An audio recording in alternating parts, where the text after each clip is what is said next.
What's going on, YouTube? Hope you're all doing well today. Doing a video on a very cool firearm, a very historic firearm. Has a lot of history behind it.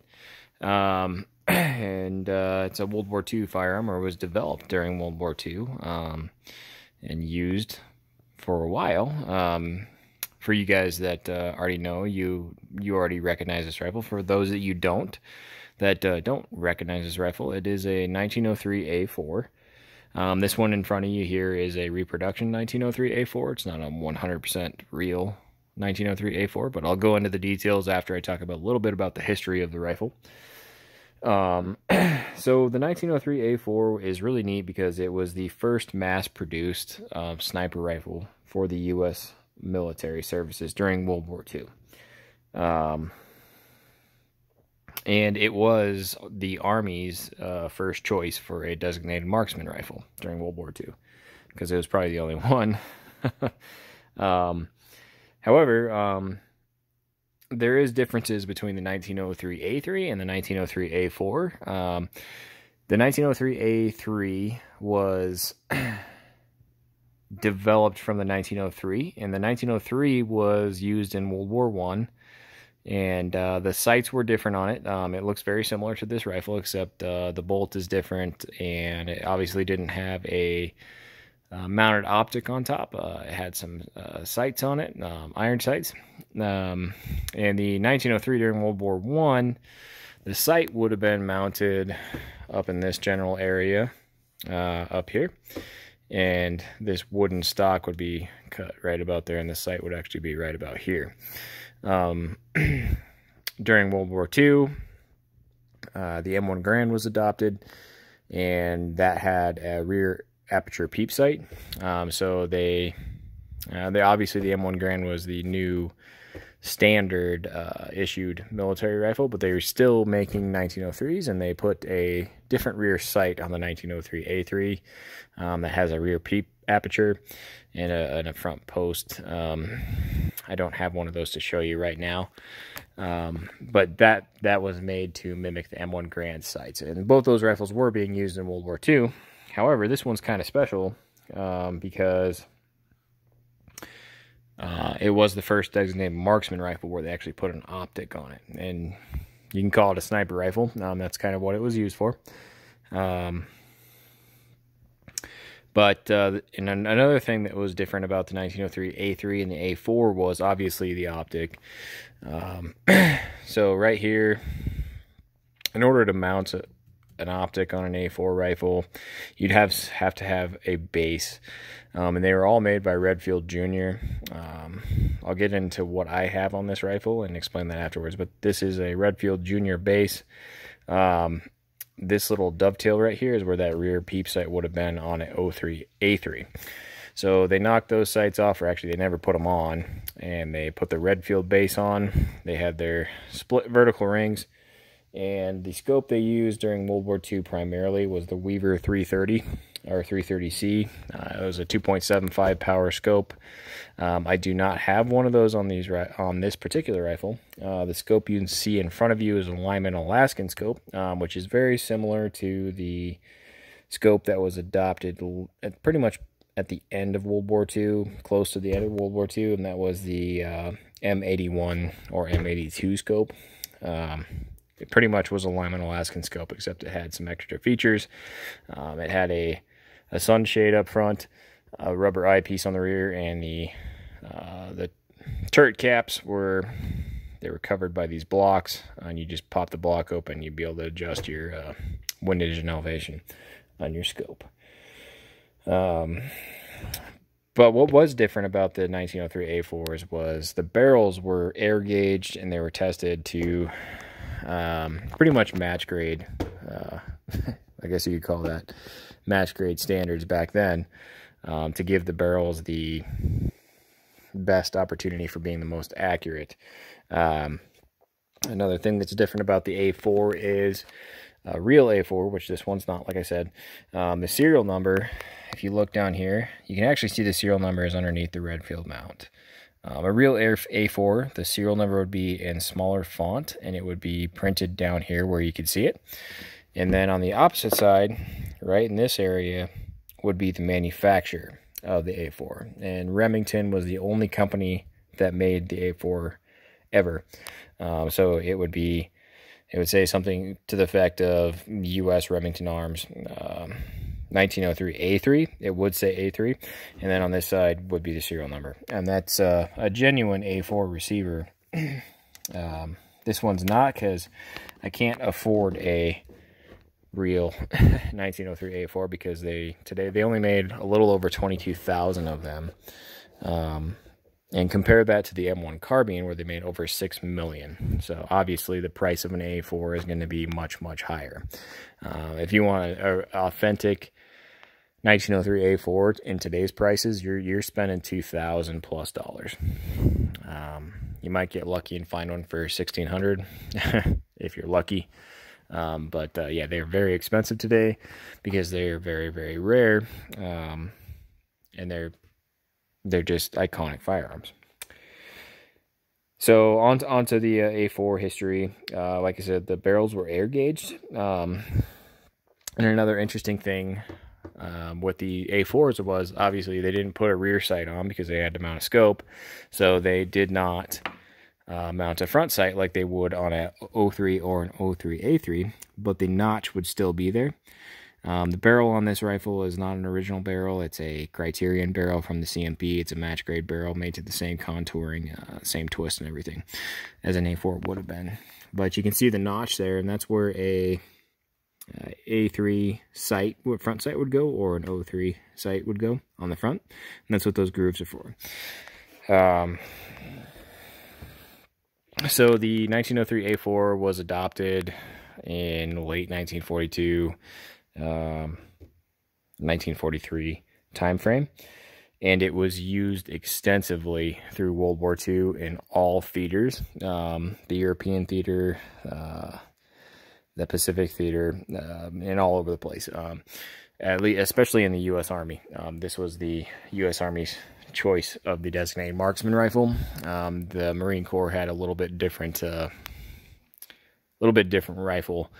Well, the rifle was pretty much the same, except it was built off a 1903, not an A3, and it had a Untitled Scope on it, and it was a different design, very similar, except the scope was a lot different. The bolt was different, and it was built off a 03, not an A3.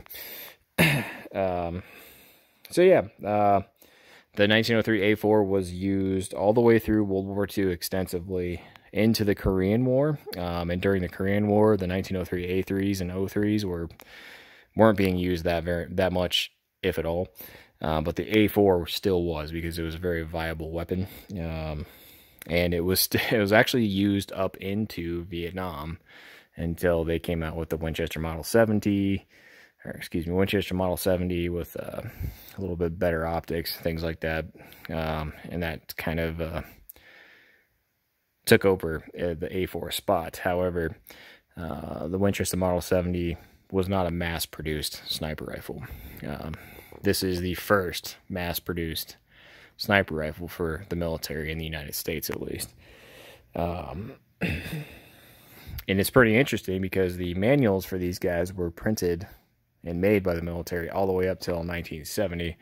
So that does show a little bit about the rifle and how effective it was. And you can expect a 1-inch or 1 MOA group, or this is a 1 MOA rifle. A good one is, or under that. You can expect that with these old guns, and they were made, like I said, in 1943. So 1 MOA rifle in 1943. You think about that, that's pretty amazing. And they still shoot that well today. And I'll go ahead and get into a little bit about the rifle I have in front of me here. Like I said before, it is not a real 1903 A4 because I can't afford one. However, I did build one because I really wanted to get into CMP vintage sniper competitions, and that's what I built this rifle for. I'll get into the details of it. So the receiver is a Smith Corona receiver, and it was drilled and tapped properly for a Redfield Junior base. This Redfield Junior base is not a GI base, however, it is from the same time period. This is a very old Redfield Junior base. And then I have the 7/8 inch vertical split GI rings. These are GI rings. The scope that's sitting on top is a Lyman Alaskan, probably made in the 1950s. It's a pretty old scope, but it still holds its zero. It's an excellent scope. It's a 2.5 power. This is very similar to the M82 or M81. It just doesn't have those additional features like I mentioned before. And like I said before, the barrel is a Criterion barrel from the CMP. Match grade, it's a 4-groove barrel. It's got the same contour and twist as a original A4 would have, except it's a 4-groove, and a lot of the A4s back then were 4-groove and some were 2-groove. It just depends on the year it was made and who, you know, how it was put together. But anyways, it's a very similar barrel, just newer production. Getting into the bolts, so that's one thing I did not mention earlier in this video, is the bolt is different on an A4 than it is an A3, because it has to be shaped down to clear the bevel of the scope. This one is not a real A4 bolt. Real A4 bolts today are just going for crazy money. They're going for $500+ for an original 1903 A4 bolt. And like I said, I put this together for a CMP competition or vintage sniper competitions, and I also put it together for hunting and my own enjoyment, because I really enjoy historical firearms. So I didn't buy a real A4 bolt. What I did was I made this bolt myself. I got an A3 bolt. I cut the handle off and shaped it the way I wanted it to, cut and trimmed and welded it, and finished it in zinc parkerizing. So the whole bolt itself and the extractor, it's all zinc phosphate parkerizing.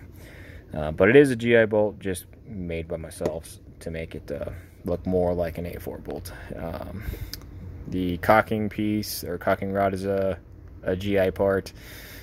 This piece right here is a GI part. The safety is a GI part. The trigger housing is a stamped GI trigger housing, and that's what they put on the A3s and the A4s. So yes, this is a real GI part. The trigger, the whole trigger assembly, sear, all that good stuff is GI. And then getting into the stock.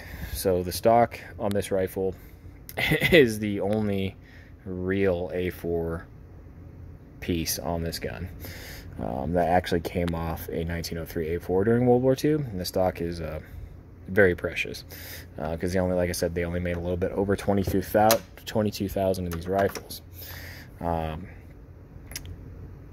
This is a Remington 1903 A4 stock from World War II, and I was very fortunate to find this one online.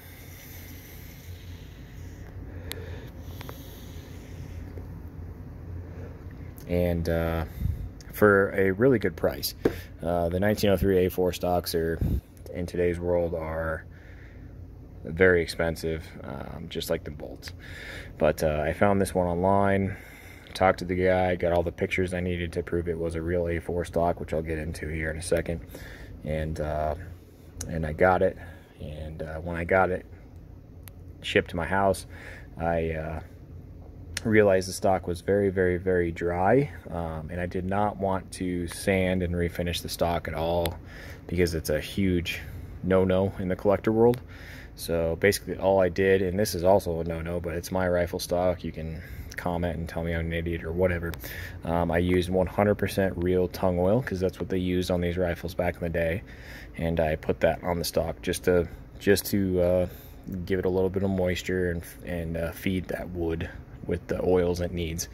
Yeah, it's an excellent stock. This is a real A4 stock.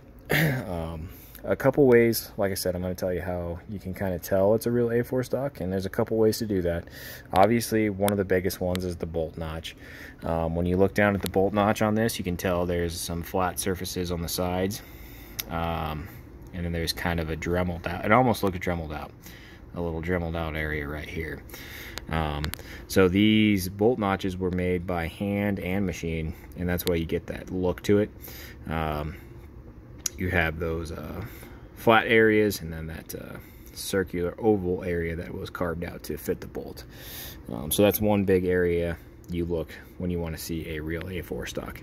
And there's a lot of people out there that are really good at making these, and they can fake you, but there's also some other things you need to look for on an A4 stock when you're trying to find one. Obviously, if it's a real A4 stock, it was most likely used during World War II, and it's going to have dings, dents, scratches, things like that, stain marks, grease marks, kind of like around here. You can see the black areas. You can see some small dents, some areas up here, some more dings. There's like a chip underneath here. Like I said, this stock is full of scratches and dings, and I like that. That's a lot of character and a lot of history in the stock. But going into the next thing you need to look for an A4 stock is in front of the trigger guard on the bottom.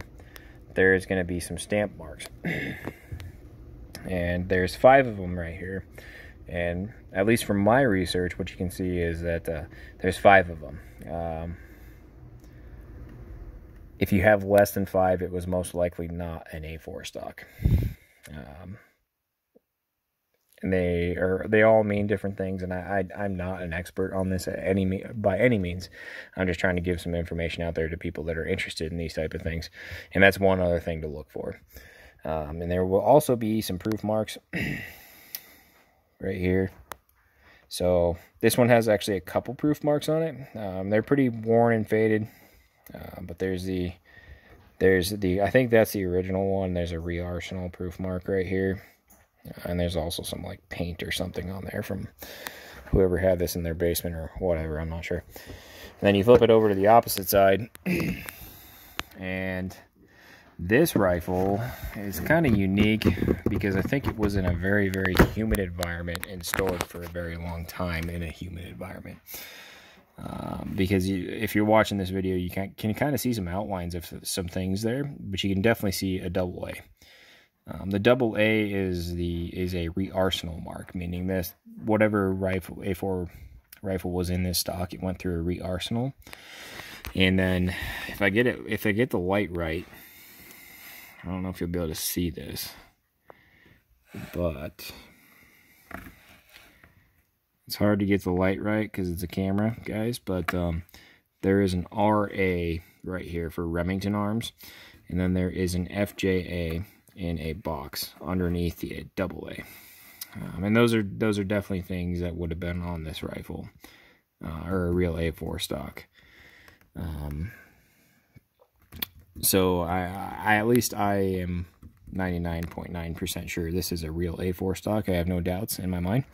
But it was just stored in a humid environment, or maybe the guy that owned it before decided to try to steam out the cartouche marks on it, which would have been a really stupid idea. But people do stupid things. But yeah, that's about the stocks, the A4 stocks, and what to look for. And I'll kind of show you the other side of this rifle here. And boy, she is beautiful. If you like World War II history, this is most definitely a firearm or a weapon that is very interesting. It has a lot of history.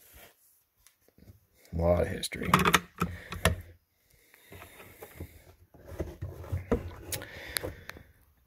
But yeah, I don't think I mentioned that. All the stock metal on this rifle is also GI too. So all the rings and the butt plate, all that stuff is GI. So really the only things on this rifle that are not US GI is the scope and the base, and then the bolt, which was, but modified. And then the sling itself is not a real 1907 sling. But anyways, guys, I really hope you liked the video. I hope you learned something new about the 1903 A4. And if you want to build one, I highly, highly suggest it. They're a lot of fun. Just find yourself a 1903 A3 that has been sporterized, and then over the course of time, buy the parts you need to build it into an A4. A good reference for you is Vintage Warpath, or Warpath Vintage.